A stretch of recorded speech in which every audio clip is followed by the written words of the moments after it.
ఉభయ గోదావరి జిల్లాలకు సంబంధించి పట్టభద్రుల ఎమ్మెల్సీ ఎన్నికలు ప్రశాంతంగా ప్రారంభమయ్యాయి. ప్రస్తుతం మనం ఏలూరులో కోటదెబ్బలో సెంటర్లో ఉన్నటువంటి ఒక పోలింగ్ కేంద్రం వద్ద ఉన్నాం. ఒకసారి మనం విజువల్స్ చూడొచ్చు. ఓటర్లందరూ కూడా పట్టభద్రులందరూ కూడా ఒక్కొక్కరుగా వచ్చి తమ ఓటు హక్కును వినియోగించుకునేందుకు అందరూ కూడా క్యూ లైన్లో వేచి ఉన్న పద్ధతి.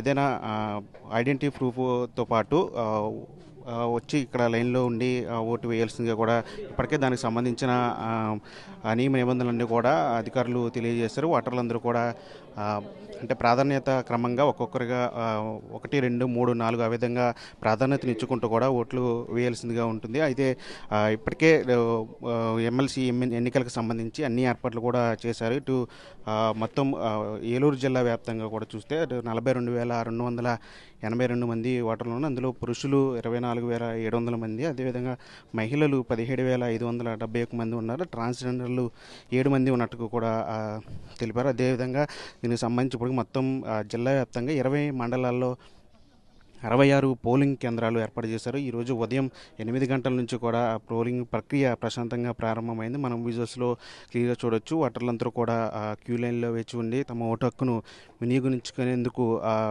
అందరూ కూడా క్యూ లైన్లో ఉన్న పరిస్థితి కనిపిస్తుంది. ఏదేమైనప్పుడు కూడా అంటే ఎమ్మెల్సీ ఎన్నికలకు సంబంధించి అంతా కూడా పట్టభద్రులు ఓట్లు వేయాల్సి ఉండగా అప్పటికే జిల్లా వ్యాప్తంగా కూడా 42,000 మంది 282 మంది ఓటర్లు ఉండగా అక్కడ మందగొడిగా ఓటింగ్ ప్రక్రియ కొనసాగుతున్నట్టుగా కూడా తెలుస్తుంది. ఇప్పటికే పోలింగ్ కేంద్రాలకి చేరుకున్నప్పుడు కూడా అంత రద్దీ వాతావరణం ఇక్కడ కనిపించట్లేదు. పోలింగ్ కేంద్రాల వద్ద అంతా కూడా ప్రశాంతంగా జరుగుతున్నట్లు కూడా తెలుస్తూ ఉంది. మొత్తం 400 మంది ఎన్నికల సిబ్బంది ఇందులో పాల్గొన్నట్టుగా కూడా తెలుస్తుంది. మరోవైపు అటు మొత్తం ఈ ఎన్నికలకు సంబంధించి మొత్తం 35 మంది అభ్యర్థులు బరిలో ఉన్నట్లుగా కూడా తెలుస్తుంది. ఇందులో కూటమి నుంచి పేరాబత్తుల రాజశేఖరన్, అదేవిధంగా పీడీఎఫ్ నుంచి పోటీ చేస్తున్నటువంటి దెడ్ల వీరరాఘవులు, వీళ్ళిద్దరి మధ్య ప్రధానంగా పోటీ ఉన్నట్టు కూడా తెలుస్తోంది.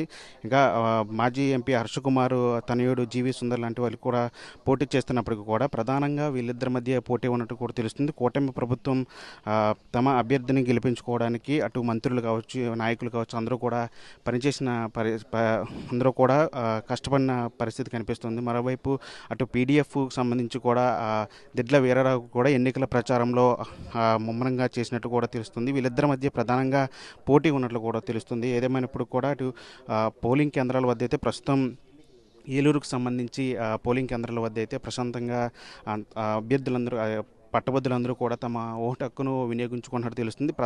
ప్రాధాన్యత క్రమంగా అంటే 1, 2, 3, 4 ఆ విధంగా పోలింగ్ సంబంధించి ఓటు వేయాల్సి ఉంటుంది. తమకు నచ్చిన అభ్యర్థికి 1 అనేది తర్వాత అభ్యర్థికి 2, 3, 4 అలాగా ప్రాధాన్యత క్రమంలో ఓటు వేయాల్సి ఉంటుంది. ఒక్కసారి 1 వేసిన తర్వాత మరోసారి ఇంకా 1 వేయకూడదు. ప్రాధాన్యత క్రమంగా తప్పకుండా సంఖ్యా క్రమంలోనే ఓటు వేయాల్సి ఉంటుంది, ప్రాధాన్యతను ఇవ్వాల్సి ఉంటుంది. ఆ విధంగా తమకు నచ్చిన అభ్యర్థి మీద 1, 2, 3, 4 విధంగా ప్రాధాన్యత క్రమంగా ఓటు వేయాల్సి ఉంటుంది. కాబట్టి ఇప్పటికీ దానికి సంబంధించి అధికారులు కూడా నియమ నిబంధనలు కావచ్చు అన్నీ కూడా ఏర్పాటు చేసిన పరిస్థితి కనిపిస్తుంది. మొత్తం పోలింగ్ కేంద్రాల వద్ద అయితే ప్రశాంతంగా పోలింగ్ జరుగుతున్న ప్రక్రియ కనబడుతుంది.